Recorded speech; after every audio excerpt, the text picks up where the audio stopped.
the time because there are some governments that are contrary, so they cannot continue to exist in all these discussions.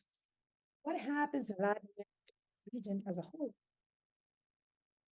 This is a region that supplies critical minerals, has a great abundance of energy resources that are key for these energy transitions that many have discussed, and we have so much to discuss about really.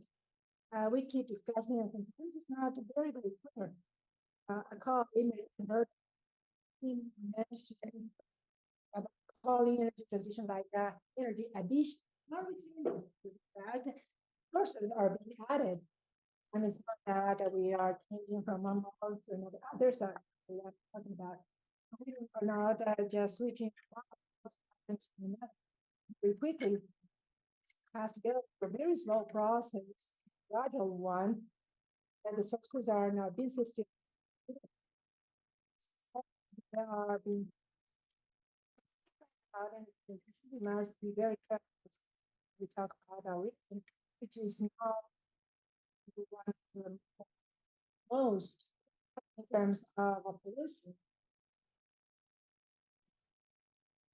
So the beginning of this event. When I talk about energy geopolitics in Latin America, we must take into account that in order to have a regional strategy, a joint regional strategy, that it would not be only one country because it's very difficult to tackle very complex problems worldwide by just one country. This cannot be isolated, but the countries need to talk to each other. They need to cooperate with each other and to be able to build countries of our region. For instance, that we need to build projects of binational entities of a trade where we have different projects, type of hydro, the basin to have Cazalbón in Brazil and Bolivia, and it has Argentina, Chile. All those projects somehow integrate our region, provide more economic and potential technological one. This can make have a better positioning as a whole worldwide. Sorry, some words I have is Portuguese language as well to stand out at the that should have about energy. There is a very interesting document that is even on the page of OLADE. This is a document that was prepared by the South American Union of Countries.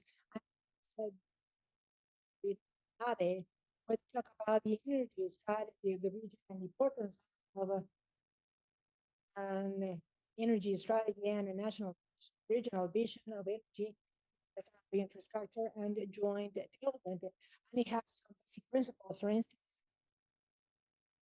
to consider the geoeconomic aspects of integration of stability and energy efficiency, and also their right to the institutions, as I mentioned before, will be sustained in time, not dependent on some governments only. So we can build a long-term strategy, and that can be focused on planning. Something that is to be sustained. The decision making is very difficult to say that nowadays just a very few regions in the world, perhaps Russia, China, and the United States are the only countries that concentrate their decision making and their energy autonomy without depending on other decision makers. In our case, unfortunately, in our region, it depends a lot. It's quite so vulnerable to external decisions and to sanctions that, as we have mentioned, and technological dependency and financial economic dependency. This is something that is not happening right now. This has been going on for decades.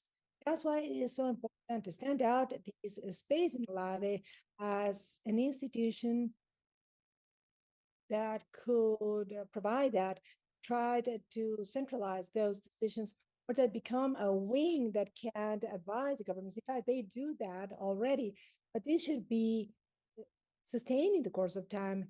The, for instance, right now we're talking about just transition, energy just transition, and this is should be discussed and implemented in the long run, and that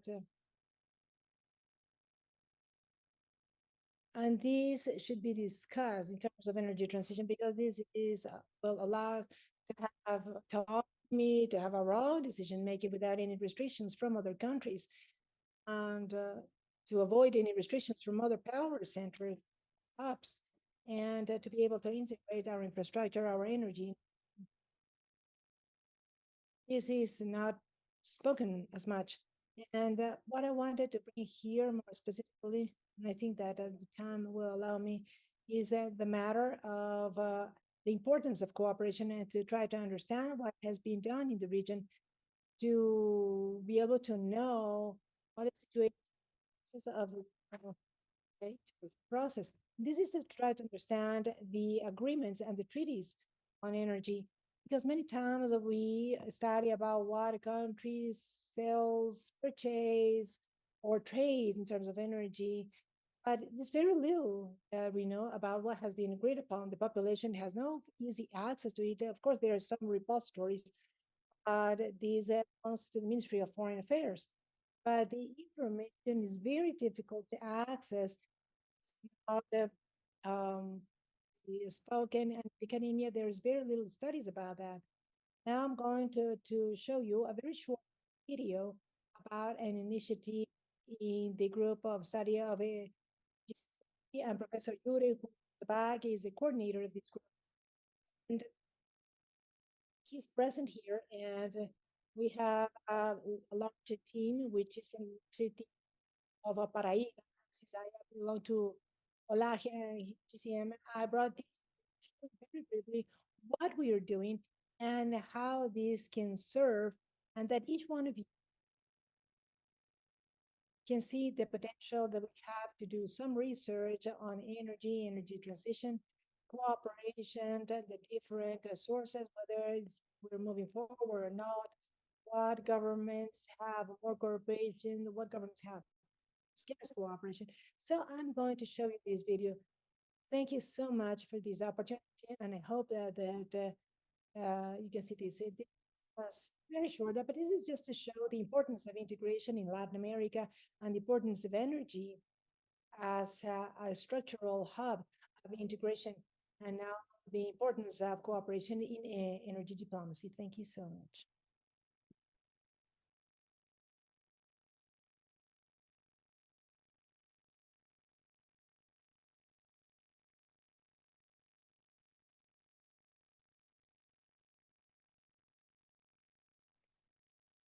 In terms of energy, the solutions are of international agreements in relation to countries and international organizations around the world. The international corporations have very specific data. Uh, the main problem that we must overcome is the dissemination of information, essential information within that can optimize the treatment of technological, political, economic, social, and environmental issues in the bilateral and multilateral commitments that the data analysis are available and are available in the United organizations. The detailed information that will benefit the different stakeholders and international organizations. And also information around the specialized, like present on social media. Currently, the beta version of Initris, it has two modules platform The Brazilian platform covers some agreements by Brazil from 1990 to 2025. There are 111 partners. There is also a specific renewable.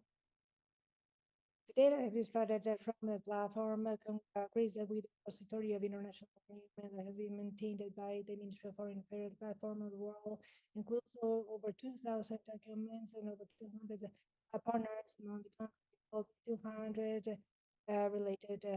There is there are some bilateral and multilateral agreements.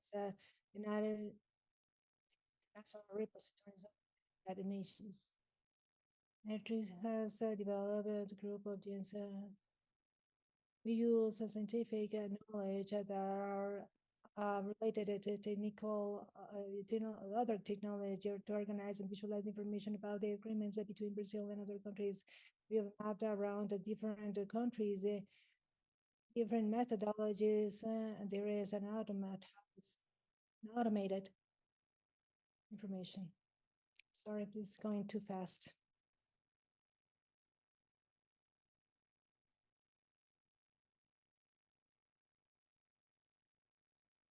There are different spaces for application of AI diplomacy in the energy transition, such as predictive analysis and decision making, the processing natural language, and automatic translation analysis of great volumes of data, development of prototypes of solution using structured data, and analysis of meta diplomatic information.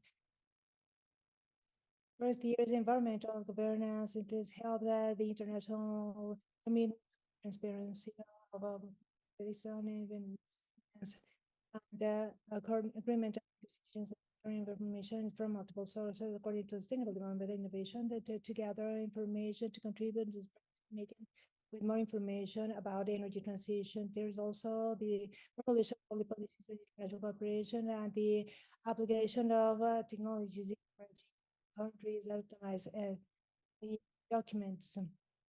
There is also an environmental governance which is important with intelligence and agility. From us, there is some technology that was innovated in Brazil, and it has an agenda by 2021 reinforce national and international relations and the access to technology, and is trying to improve our international cooperation.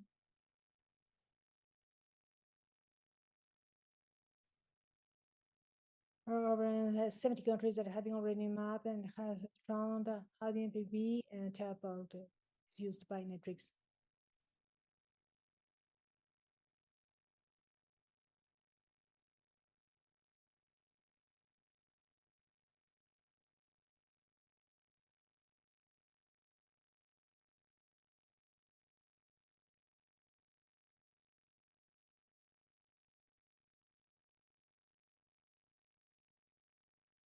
The platform is responsive and is friendly. It's contribute with the policies, academic, academia, organizations for decision making in terms of energy transitions.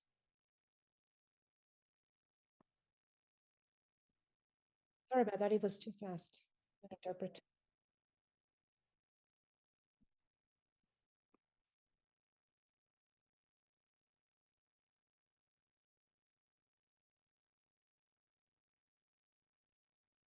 Thank you so much for the presentation, Astrid. And just to conclude this wonderful journey, we would like to invite Laura Alvarenga, Director of Integration and Access of Integration of Energy and OLADE, to close this event of this first encounter of the youth of Latin America and the Caribbean in the energy issues.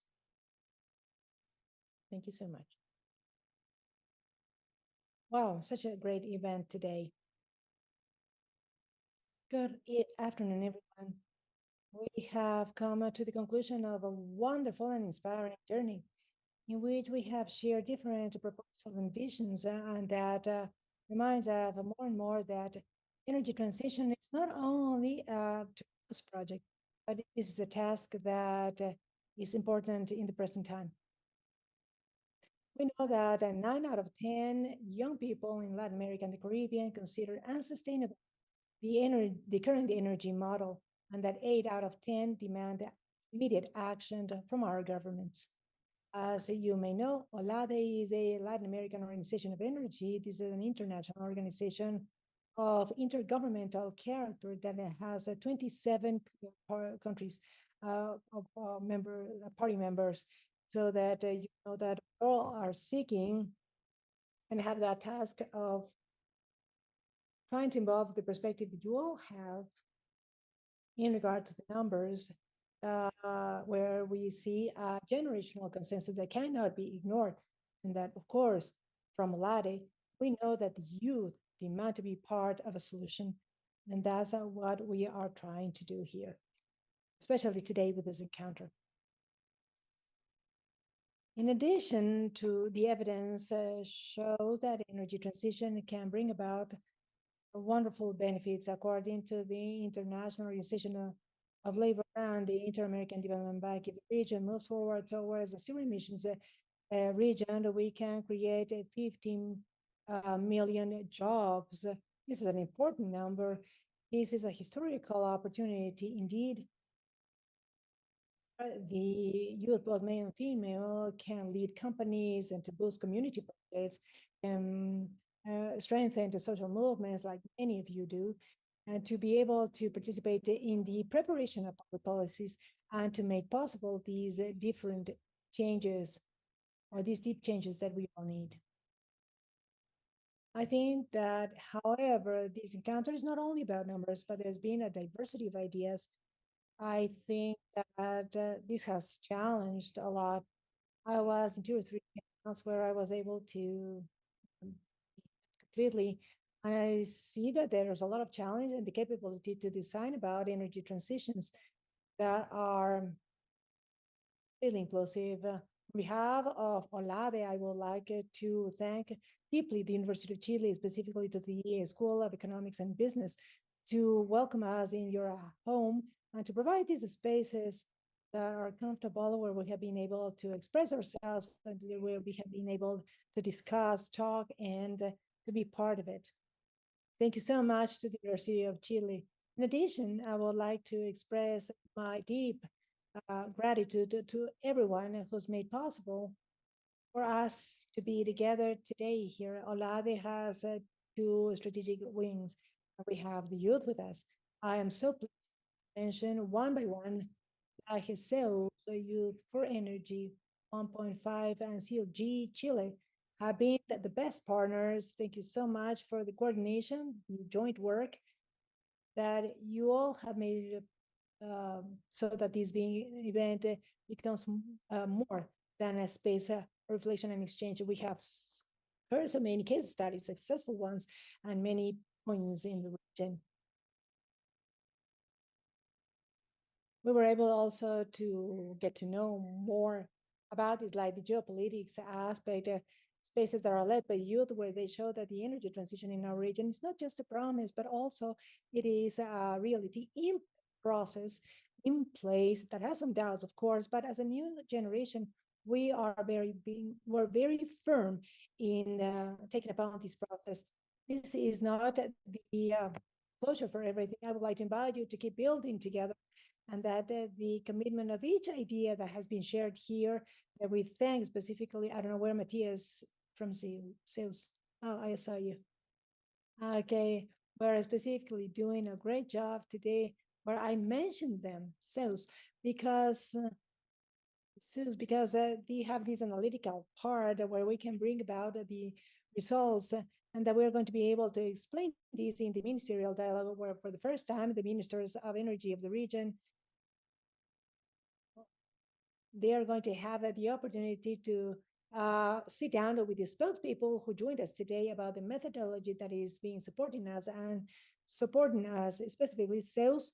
We, of course, with the rest of the voices of the organizations that I mentioned before, our strategic allies as well, and to be able to sit down with the decision makers and the youth will have their own voices raised in that space. So I would like to reaffirm our willingness to support, our willingness to keep creating these type of spaces, so that the youth is exactly that, the main character of the energy transition in our region. Now I'm going to call name by name so that we can take a picture and applause to these kids.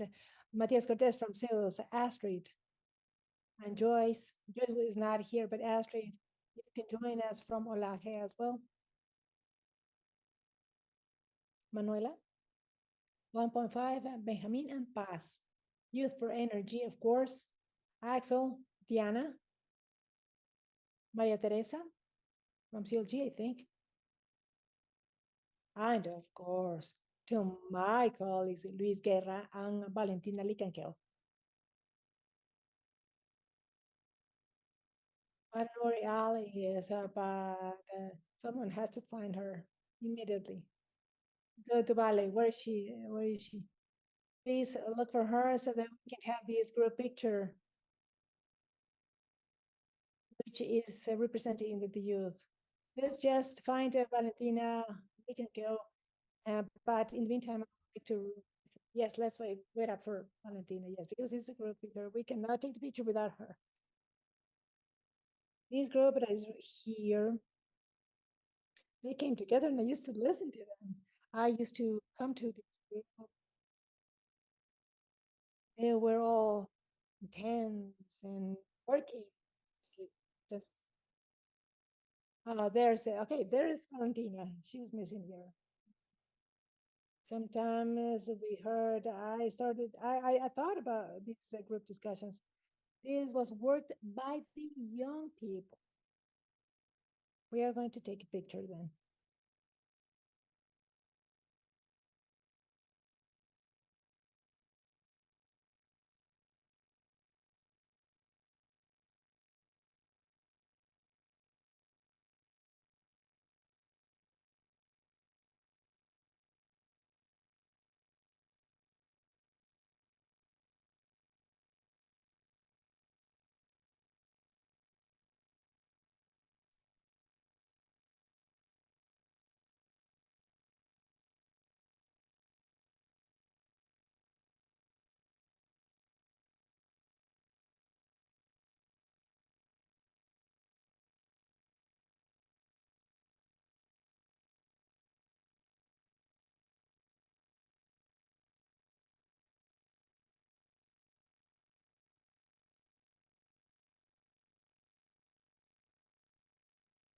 Thank you so much. I think we're going to have some housekeeping.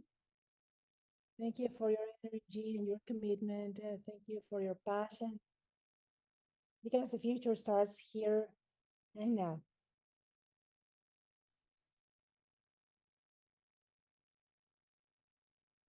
Thank you so much, Director. We have concluded this encounter, but we know that this is going to be a space that is going to be replicated every single year. So we are committed with a greater participation in the energy development of the region. We would like to invite everyone.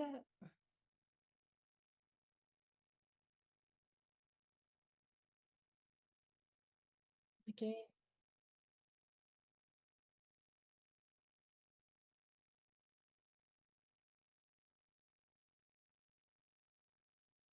Those who registered for the afternoon session.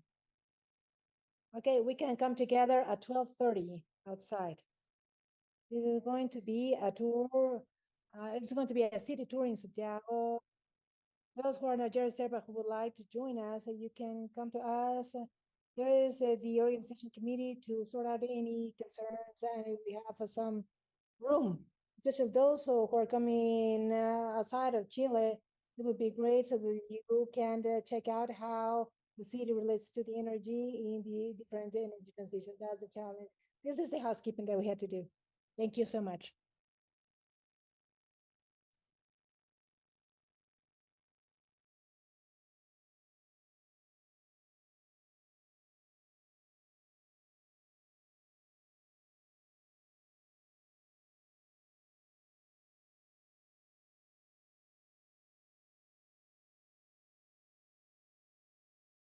Recording stopped.